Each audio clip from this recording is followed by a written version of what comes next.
सर्वांना नमस्कार। मी मीनल करणवाल, मुख्य कार्यकारी अधिकारी, जिल्हा परिषद नांदेड। येत्या 29 डिसेंबर ते 2 जानेवारीपर्यंत नांदेडची माडेगाव यात्रा भरणार आहेत।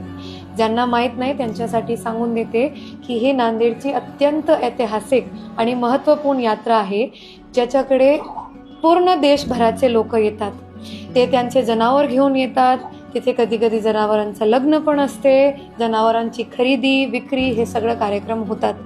मग माझी विनंती आहे सर्व नांदेडकरांना की तिथे तुम्ही माडेगाव यात्रेला यावे आणि तिथे जे काय ऐतिहासिक घडते, जनावरांचा बाजार भरते, त्याचा सुद्धा लाभ त्यांनी घ्यावा। एक अजून आवाहन आहे माझ्या सर्व नांदेडकरांना आणि माडेगाव यात्रेला जे येणार आहेत त्यांना विशेषतः की यावेळी सुद्धा मागच्या वर्षी केलं होतं आणि यावेळी सुद्धा आपण प्लास्टिक मुक्त माडेगाव यात्रा भरवण्याचा प्रयत्न करतोय। तर तुम्ही जर तिथे आले तर प्लास्टिक बॉटल किंवा प्लास्टिकची पिशवी घेऊन यायचे नाही, कारण की तिथे भरपूर जनावर येतात, त्यांनी जर प्लास्टिक वगैरे खाल्ली तर त्यांना खूप अडचणी येते। मग परत एकदा विनंती सर्व नांदेडकरांना किंवा आजूबाजूच्या जिल्ह्याचे जरी हे व्हिडिओला पाहत असेल की तुम्ही नक्की यावेळेस यावर्षी माडेगाव यात्रेला यावं। धन्यवाद।